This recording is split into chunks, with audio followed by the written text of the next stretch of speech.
for the Redmen. First Champions League game back in front of a crowd since obviously the dreaded Adrian moment, and it was what a game, I've got to say. But yeah, hey guys, it's your boy OJ Waisamo back again with another video. Today's video is the post-match analysis of Liverpool's 3-2 win against AC Milan in what was a very eventful game. But yeah, before we do get into the video though, please make sure to smash that like button. Also subscribe if you guys are new to the channel. And please let me know down there in the comment section below what your opinions were on that game. And but yeah, let's get right into it. First things first, my thoughts on the lineup. I was a little bit shocked. I'm not going to lie to you. I heard reports that Origi was going to be starting and I didn't believe them. Origi obviously hasn't been on the bench, hasn't made the starting lineup again, like whatsoever. And yeah, this time around, he was on the starting lineup. Klopp, to be fair to him, rotated a lot, and that surprised me as well, because that could have easily been in the backside. You know, you would have made a case that probably against Crystal Palace would have made more sense to actually rotate the players, but no, he decided to leave out Mane, who had a good game. Obviously, his end product wasn't there, but he had a good game against oh my god, my mind's gone blank, against Leeds United, but again, his end product wasn't really there, but he ended up getting the goal. He ended up getting dropped. Thiago Alcantara had a really good game as well, you know, got dropped as well. Maybe there's, you know, saying that maybe Thiago Alcantara might not be able to play as many games as we can demand right now, but again, then obviously Jordan Henderson came in. Obviously Harvey Elliott is now injured for quite a while, obviously after the horrific injury, so Jordan Henderson came into the realm. And then same with the defence as well, a defensive partnership we haven't seen this season. Joe Gomez coming in for Virgil van Dijk, and again, a bold claim from Jurgen Klopp to leave out Virgil van Dijk. Obviously it made sense to a certain degree.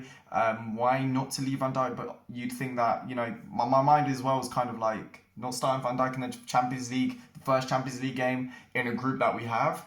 But I mean, we ended up winning, it ended up working out. But yeah, so the lineup, again, a little bit surprised, but again, I was happy to see Naby Keita in the midfield. He's getting more minutes. Luckily, he hasn't been injured yet so far, touch wood. But yeah, that's the first thing I'm going to say about the lineup. And now let's get into the game. The first 30 minutes, amazing. It was like Liverpool of old. I mean, I'm talking Champions League night, players fired up, high line, amazing, pressing, fantastic, and the opposition are suffocated. That was what it was in that first half. Like, the opposition was absolutely suffocated. I mean, literally within like the first 4 or 5 minutes, Liverpool had about three chances, if I can remember correctly. Origi had one. Jota had a shot blocked. I mean, Tomori, I'm pretty sure, made 3 blocks before the goal, before Liverpool's first goal. Matip had a few headers that ended up getting blocked, ended up being saved by the goalkeeper. And again, Matip's not the best at headers, but he was able to get on the end of headers. I said Origi had chances, Jota had chances.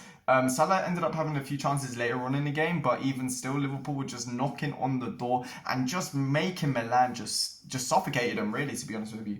And then the goal came. The goal came after a brilliant passage of play there. I mean, again, I think a lot of people don't talk about Mo Salah's qualities enough, in my opinion, because throughout the whole of that game, he literally, and it has been for so long, and I feel like this is one facet of his game that gets overlooked quite a lot, which is his passing ability.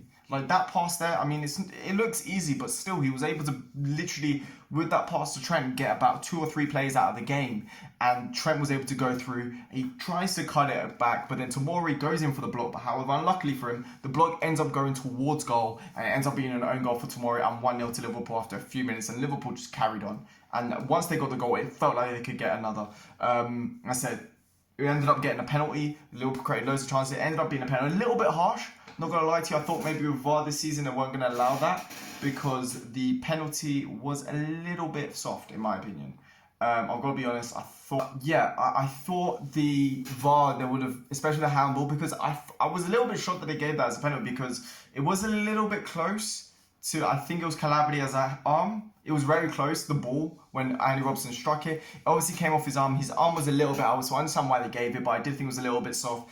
And then Mo Salah steps up to the spot, does his usual antic of just shooting inshallah, just hoping it, just whacking it down wherever it goes. And this time around, Magnan, or Magnon, I don't know exactly how to pronounce it, comes up with a decent save. I mean, it was pretty central.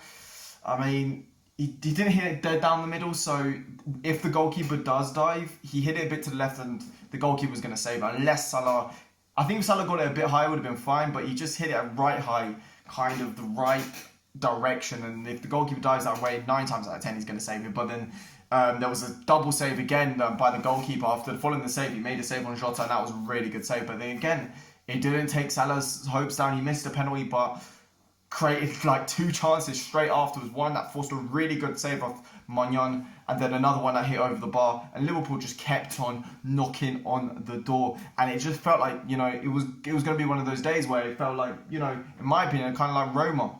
Roma when we won 5-2, or it felt like it was going to be like a Hoffenheim. That was the kind of aura I was getting off this game, where we were just dominating and just suffocating the opposition, where all they were doing, and AC Milan are a good side, they're doing pretty well in the Serie A as well, I believe. And they were forcing them is to literally just do lateral passes, and they weren't able to get out. And then the reason I said the first half an hour is because all of a sudden the game changed. And for some reason, Liverpool's defensive line they were pressing high up the pitch, the defensive line went back. And then as soon as the defensive line went back, there was a massive disparity between the midfield and the defence. I mean, you could literally see it. Fabinho was literally the only midfielder back, and then it was Keita and Henderson, and there was a massive gap in the middle. And if you look at the goals, that was it. The team just sat back a bit too much, and I don't know whether the managers could communicate or whatever, but then Milan just got a little bit of confidence, and 2 minutes of madness. I mean, the first goal, Trent Alexander-Arnold gets caught out a little bit out of position, and then it was brilliant passage of play though. I mean, AC Milan managed to work the ball in triangles very, very well, and they play a first-time ball into Rebic, and it was a brilliant first-time finish. Alisson maybe could have done a little bit better, but again, the amount of power and curve on that shot, and hit it quite low, it was a pretty difficult save for Alisson to make. And yeah, they played the ball well. Maybe Trent's positioning could have been a little bit better there for the goal.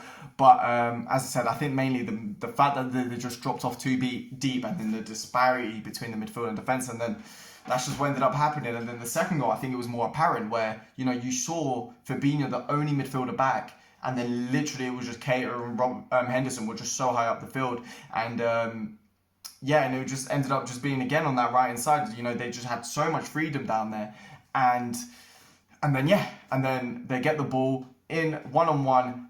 They cut it across. The shot gets taken. Robertson tries to do his best to clear off the line, and then Brahim Diaz does very well to finish off the chance, and it ends up being 2-1 going into halftime, which felt very hard done by after the great performance Liverpool had in that first half.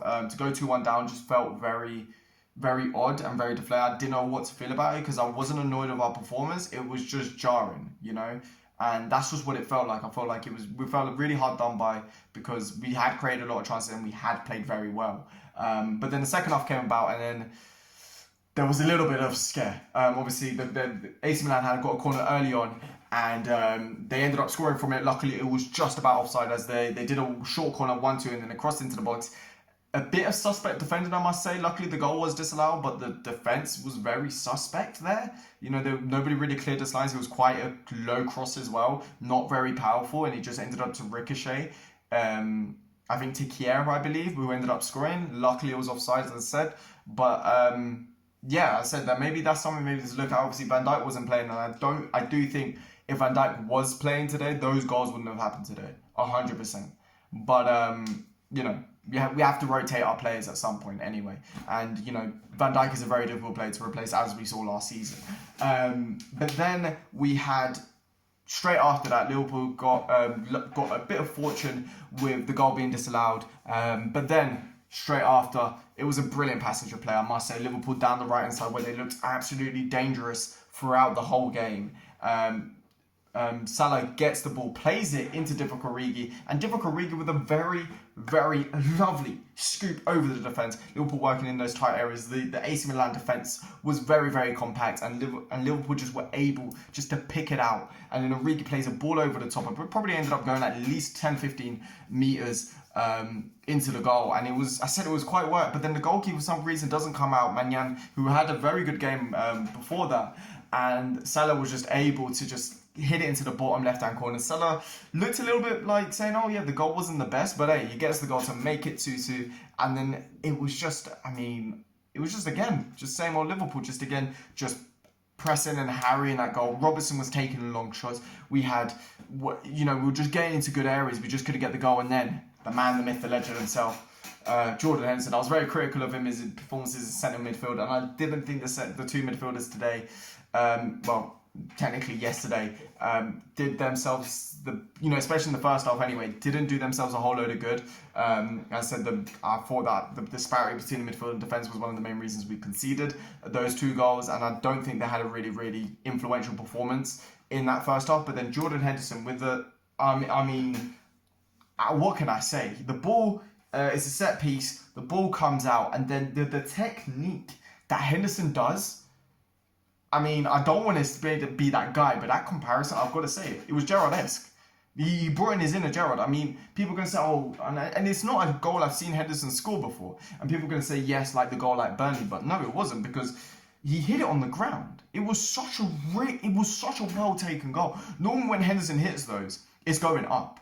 But he manages to first of all, the ball comes out on the edge of the area, and he manages to position his foot in a way where he cuts it across and aims it downwards, so the ball just bounces with so much speed that the goalkeeper can't get to it. And it was a brilliant finish into the bottom left-hand corner, and brilliant goal, and what a way to win the game. But then Liverpool just carried on. There was a few moments where AC Milan were getting on the counter-attack, and when Trent went forward, Salah was tracking back. It was just a brilliant all-round performance. Origi was pressing. Origi ended up coming off. Luckily, it wasn't an injury. It ended up being crap. So again, no injuries from the game. Oxlade-Chamberlain fed Sadio Mane a very good chance as well.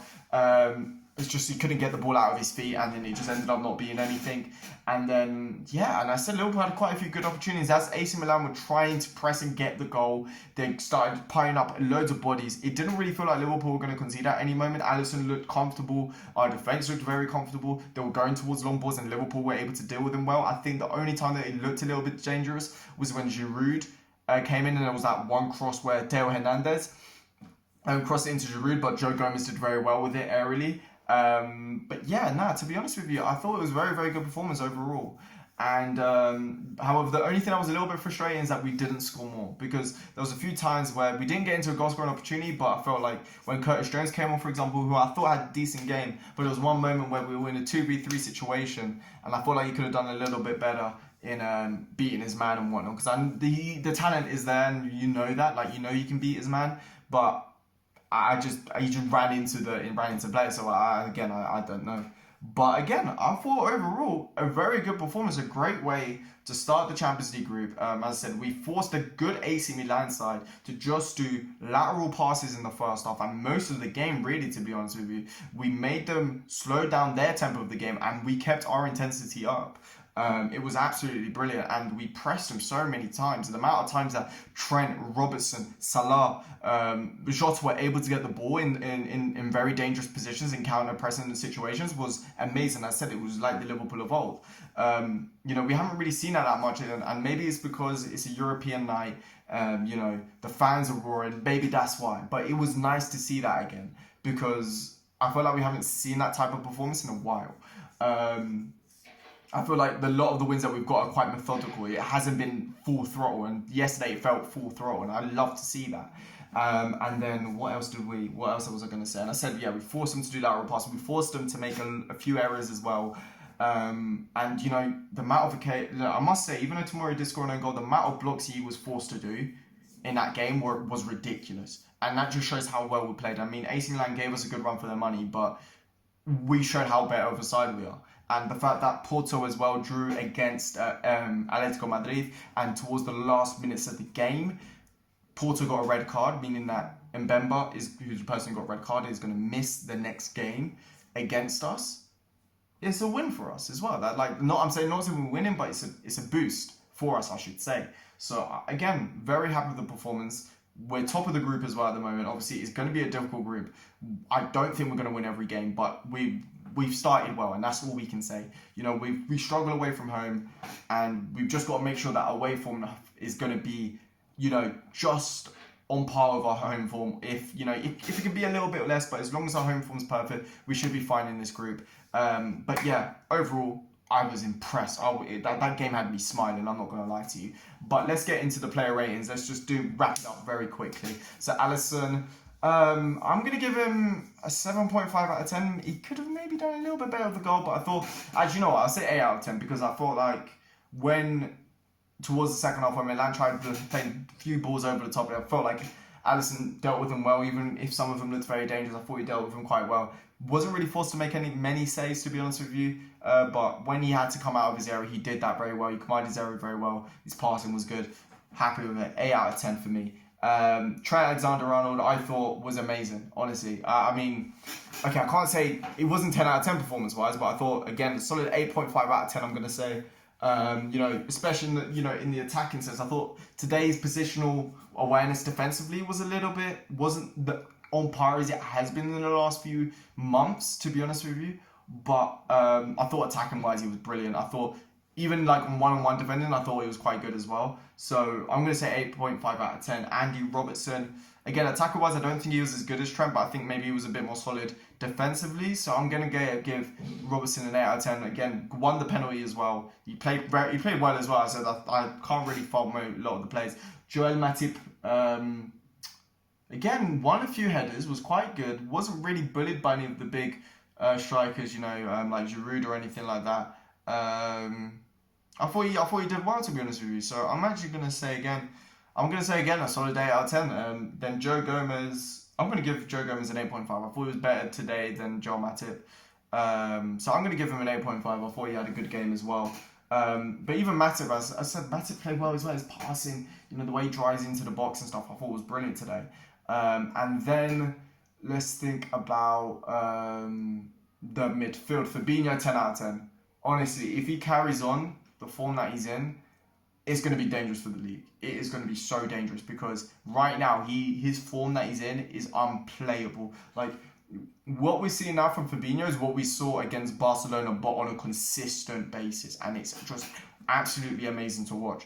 Like he's just been amazing, I must say. Like Fabinho has just been just so good for us, and I've got to say, his passing amazing, his tackles and interception, he's one of the only midfielders that I've seen at Liverpool where if he gets a yellow card, I'm not worried.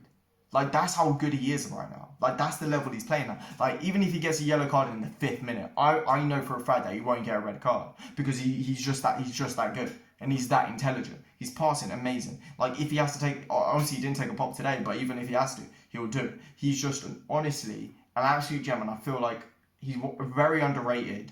Not by Liverpool fans. I think a lot of Liverpool fans highly rate the guy, but I think amongst the rest of the league, a lot of people sleep on him.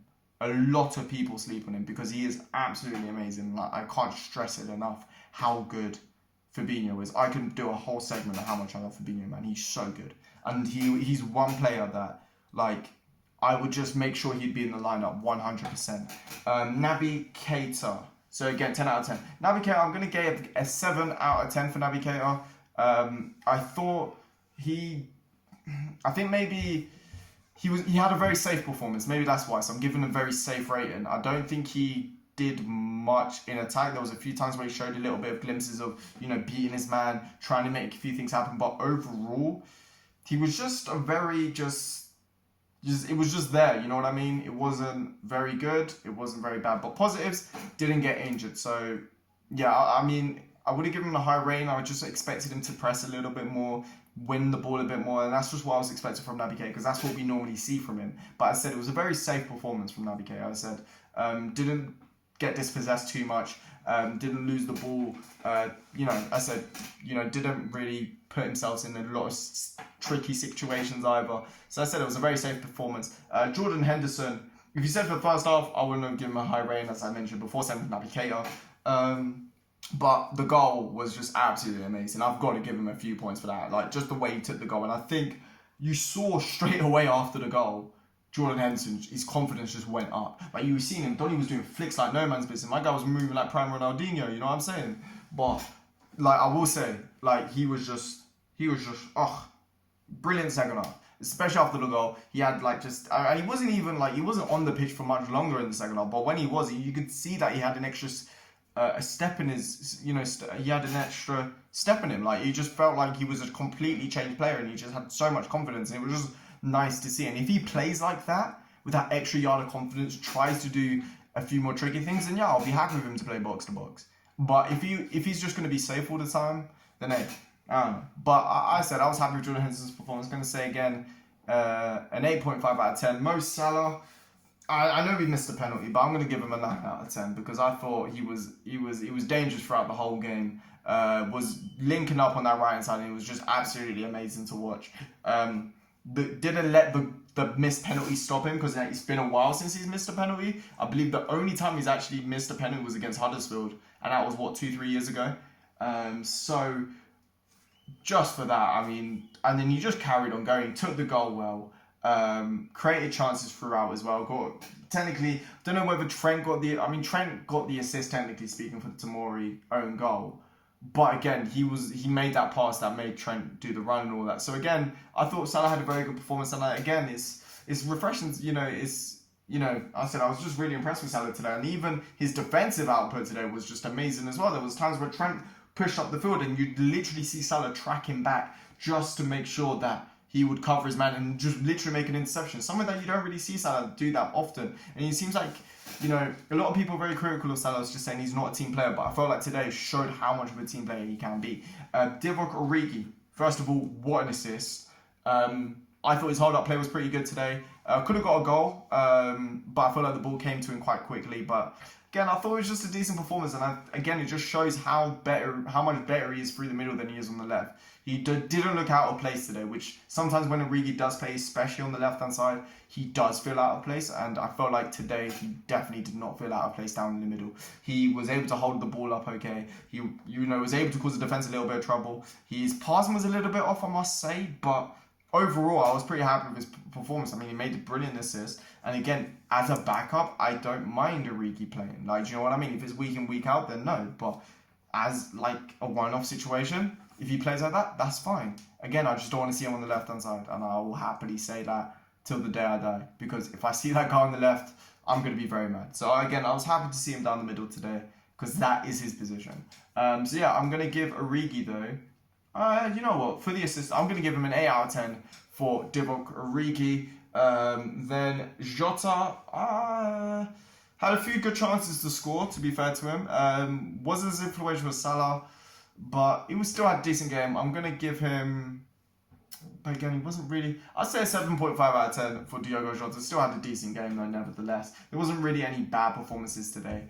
Oxlade-Chamberlain robbed off an assist by Mane, but again, just was a lot of, was running a lot, trying to get into the right positions and whatnot. So I'm going to say, I'm going to say a solid, for Oxlade, I'm going to say a solid 7 as well. I'm going to give him a 7. 7, because, he gave them a bit of legs and whatnot. It was all right. He was running about, doing the pressing. And so I actually forgot to say, Origi pressed very well today as well, I must say. Origi pressed very well, which again, is not something I say very often, but Origi pressed very well today. Mane, again, looked dangerous. I don't know what's wrong with him, though. I don't know if it's a confidence thing or whatever, but he needs to get that, monkey off his back or whatever. I don't know what it is, but he is struggling a little bit because there's a lot of times, when there was one time inside the box where he was just faffing about, and there was another time where he just couldn't get the ball out of his feet. And the thing I'm not worried about Mane because I know that at least he's getting himself into these positions and the sharpness will come. So again, I'm not worried about that. But again, decent performance again, 7 out of 10. Who else came on? James Milner got his standard yellow card, did his thing.